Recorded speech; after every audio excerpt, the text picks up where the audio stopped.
Assalamualaikum warahmatullahi wabarakatuh. Saya Atar Ahmad Dafa dengan NIM 41120010050 ingin mempresentasikan mata kuliah aspek hukum dalam pembangunan yang dibimbing oleh Bu Lili Kolida, STMT.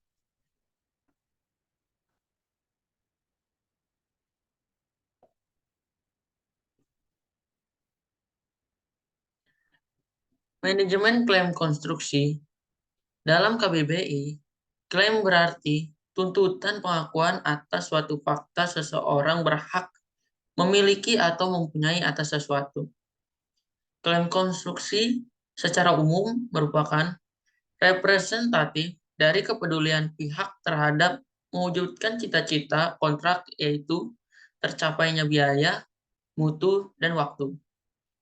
Sehingga apabila ditemukan kondisi yang tidak sesuai dengan kondisi yang disepakati dalam kontrak, maka akan menimbulkan klaim. Klaim dapat diajukan baik dari pihak penyedia jasa maupun pengguna jasa. Namun, yang paling penting ada kesungguhan dari kedua belah pihak yang terikat kontrak untuk menyelesaikan klaim tersebut.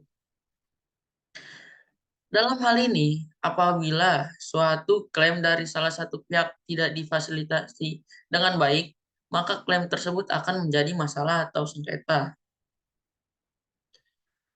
Selanjutnya ada jenis-jenis klaim. Pada umumnya, klaim konstruksi dibedakan dalam dua bentuk, yaitu klaim dalam bentuk keterlambatan penyelesaian konstruksi dan juga klaim dalam bentuk pembengkakan biaya untuk konstruksi. Di sini ada BRI 1990 membagi jenis klaim dalam 4 kategori utama, yaitu klaim atas kerugian karena disebabkan oleh perubahan kontrak yang dilakukan pemilik. Yang kedua, klaim atas tambahan elemen nilai kontrak. Yang ketiga, klaim yang dibuat karena perubahan kerja. Keempat, klaim karena penangguhan proyek. Di sini juga ada Tela dan Saleh 2007 membagi jenis klaim dalam 4 jenis, antara lain klaim tambahan biaya dan waktu klaim.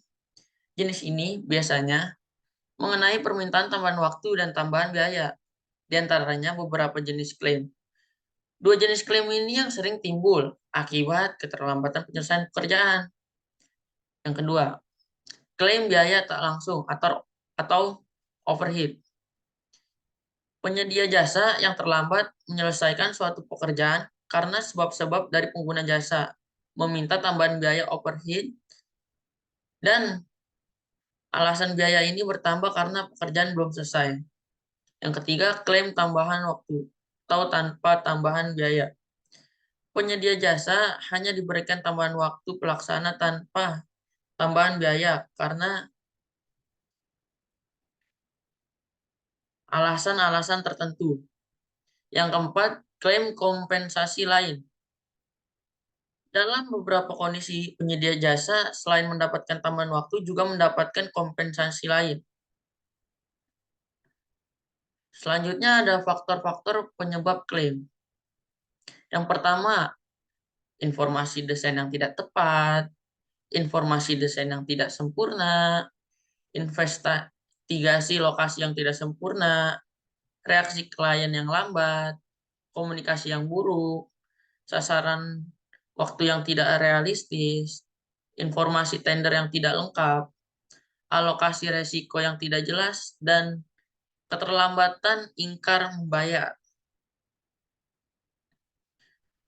Selanjutnya ada proses penanganan klaim. Penanganan klaim atau manajemen klaim merupakan proses yang dibutuhkan untuk mengurangi atau mencegah klaim konstruksi jika timbul dan untuk menanganinya secara tepat apabila klaim tersebut terjadi. Klaim konstruksi dapat beragam dan bentuk dan isinya.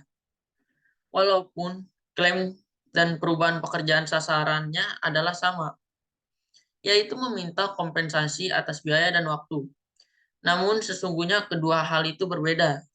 Kompensasi atau atas perubahan pekerjaan harus diajukan sebelum pekerjaan tersebut dilaksanakan. Apabila belum disetujui, maka pekerjaan tersebut tidak akan dilaksanakan. Sedangkan klaim diajukan pada saat pekerjaan sudah atau sedang berjalan. Cara pengajuan klaim dimulai dengan penyampaian fakta mengenai suatu pekerjaan yang ditanyakan, di antaranya mengenai lokasi pekerjaan dan analisis biaya. Kemudian klaim dilengkapi dengan keterangan yang mendukung klaim tersebut, yang disusun berurutan berdasarkan surat menyurat antar pengguna jasa dan penyedia jasa. Dan ini ada prosedur atau proses pengajuan klaim. Yang pertama, pengajuan klaim biasanya diawali dengan terjadinya suatu perubahan pekerjaan. Apabila perubahan pekerjaan tersebut telah diketahui sebelumnya, maka penyedia jasa dapat melakukan pemberitahuan kepada pengguna jasa. Pemberitahuan harus dilakukan secara tertulis, di mana perubahan pekerjaan baru diketahui setelah pekerjaan sedang berjalan. Maka perubahan pekerjaan tersebut dinamakan perubahan tidak resmi. Begitu kontraktor telah memberitahukan keinginannya untuk mengajukan klaim secara tertulis, maka kontraktor harus menyiapkan dokumen-dokumen yang mendukung untuk pengajuan klaim. Selanjutnya, pengguna jasa lalu mengevaluasi dokumen tersebut dengan menggunakan rate harga yang tertera dalam kontrak. Apabila klaim telah disetujui oleh pengguna jasa, maka pengguna jasa wajib mengeluarkan perintah perubahan pekerjaan atau variation order. Selanjutnya, setelah terbit perintah perubahan harus diikuti dengan penerbitan amandemen kontrak. Selanjutnya ada analisis klaim untuk mempertimbangkan manfaat-manfaat dari klaim dan menentukan tambahan kompensasi apa yang diizinkan bila mana ada. Pengguna jasa harus menganalisis secara sama klaim tersebut dalam 3 tahap. Yang pertama ada analisis secara faktual atau apa yang sesungguhnya terjadi. Yang kedua, analisis secara hukum atau berdasarkan kontrak. Apabila benar penyedia jasa berhak mengajukan klaim. Yang ketiga, analisis biaya atau berupa biaya tambahan uang atau waktu yang harus diberikan kepada penyedia jasa. Ini ada teknik atau manajemen klaim. Pertama ada identifikasi tuntutan, yang kedua ada kuantifikasi tuntutan. Ya, ini identifikasi tuntutan, input, tools and teknik, dan outputnya. Ini input, tools and teknik, dan output dari kuantifikasi tuntutan. Selanjutnya ada pencegahan tuntutan. Ini inputnya, tools and tekniknya, dan outputnya. Ini pemecahan tuntutan. Inputnya, tools and tekniknya, dan outputnya. Sekarang kita masuk ke arbitrase, di mana arbitrase adalah cara penyelesaian suatu sengketa perdata di luar peradilan umum yang didasarkan pada suatu perjanjian arbitrase secara tertulis oleh para pihak yang bersengketa atau perjanjian arbitrase tersendiri yang dibuat para pihak setelah timbul sengketa. UU RI nomor 3 tahun 1999 pasal 1 ayat 3. Dengan adanya suatu kesepakatan dalam suatu perjanjian yang menyatakan bahwa semua sengketa atau perbedaan pendapat yang timbul akan diselesaikan melalui arbitrase. Sudah cukup untuk menyatakan bahwa penyelesaian sengketa akan diselesaikan melalui arbitrase dan bukan diselesaikan melalui pengadilan. Di sini terdapat klausula dalam perjanjian. Dengan dicantumkannya klausula arbitrase dalam suatu perjanjian berarti sudah tidak ada keraguan lagi bagaimana cara menyelesaikan sengketa antara para pihak dalam perjanjian tersebut, yaitu jelas menggunakan arbitrase. Apabila dalam perjanjian secara jelas disebutkan bahwa sengketa diselesaikan oleh Badan Arbitrase Nasional Indonesia atau BANI, atau diselesaikan dan diputus oleh BANI, maka jelas pihak yang dirugikan bisa langsung membuat permohonan ke BANI.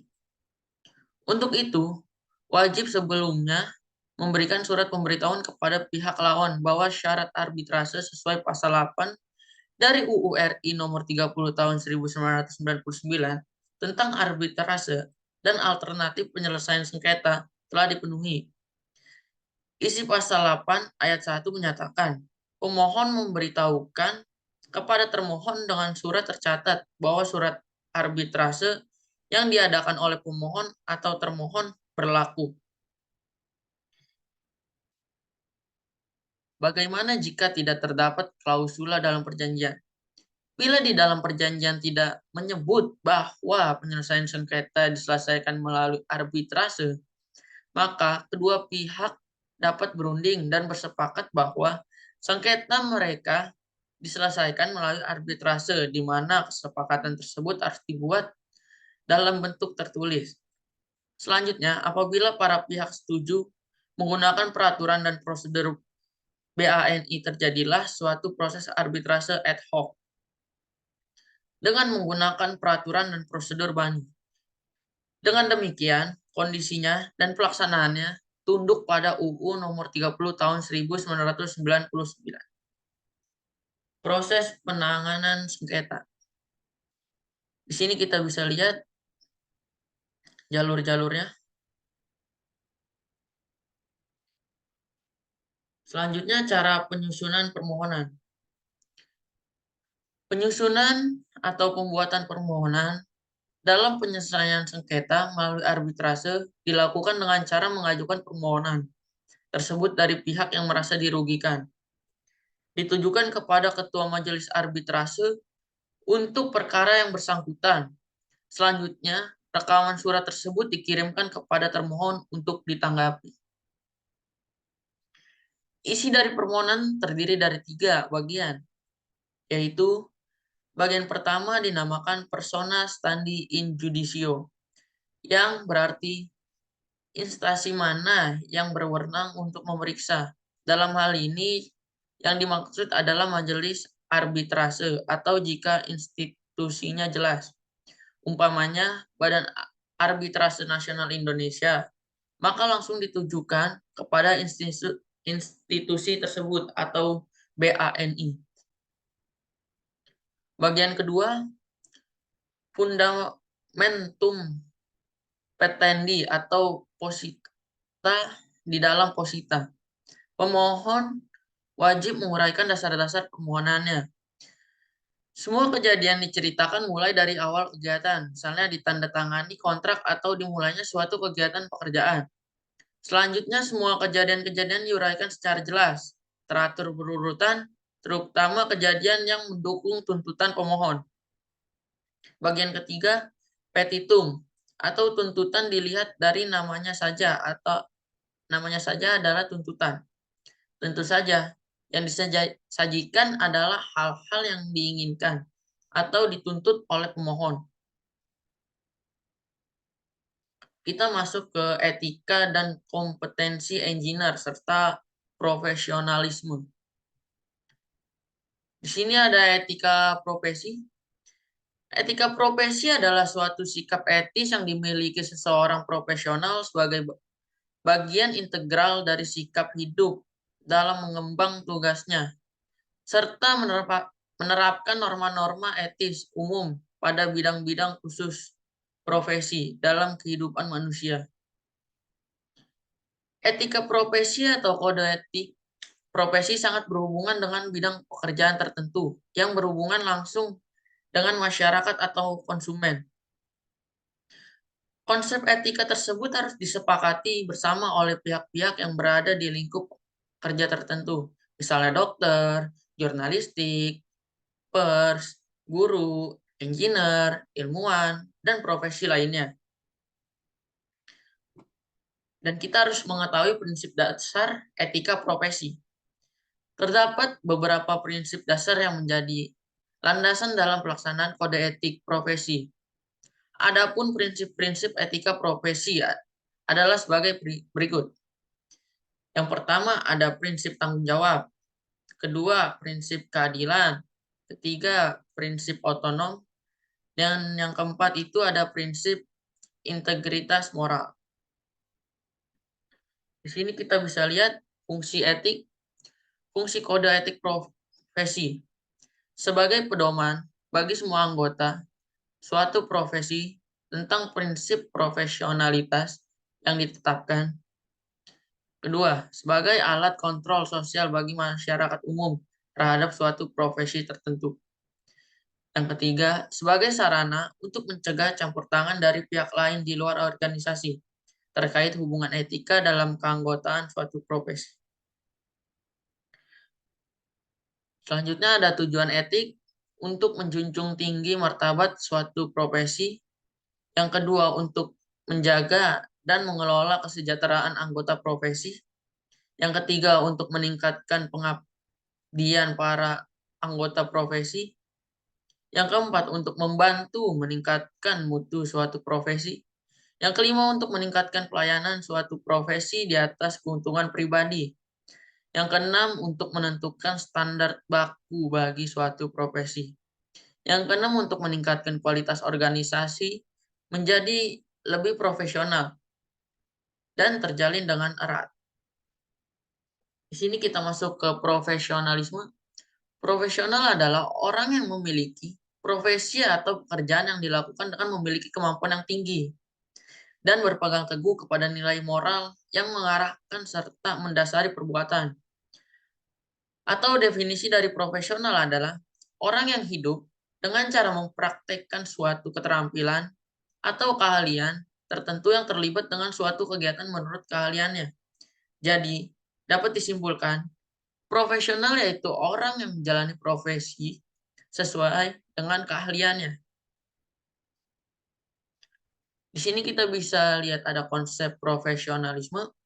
Yang pertama ada afiliasi komunitas, yaitu menggunakan ikatan profesi sebagai acuan, termasuk di dalamnya organisasi formal atau kelompok-kelompok kolega informal, sumber ide utama pekerjaan. Melalui ikatan profesi ini, para profesional membangun kesadaran profesi. Yang kedua ada kebutuhan untuk mandiri, merupakan suatu pandangan bahwa seseorang yang profesional harus mampu membuat keputusan sendiri tanpa tekanan dari pihak lain, pemerintah, klien, atau mereka yang bukan anggota profesi. Setiap adanya campur tangan atau intervensi yang datang dari luar dianggap sebagai hambatan terhadap kemandirian secara profesional. Yang ketiga ada keyakinan terhadap peraturan sendiri atau profesi, bahwa yang paling berwenang dalam menilai pekerjaan profesional adalah rekan sesama profesi, bukan orang luar yang tidak mempunyai kompetensi dalam bidang ilmu dan pekerjaan mereka. Yang keempat, dedikasi pada profesi. Dicerminkan dari dedikasi profesional dengan menggunakan pengetahuan dan kecakapan yang dimiliki, keteguhan tetap untuk melaksanakan pekerjaan, meskipun imbalan ekstrinsik dipandang berkurang. Sikap ini merupakan ekspresi dari pencurahan diri yang total terhadap pekerjaan. Yang kelima ada kewajiban sosial, merupakan pandangan tentang pentingnya profesi serta manfaat yang diperoleh baik oleh masyarakat maupun profesional karena adanya pekerjaan tersebut. Terima kasih. Sekian presentasi dari saya, kurang lebihnya mohon maaf. Wabillahi taufiq walhidayah. Wassalamualaikum warahmatullahi wabarakatuh.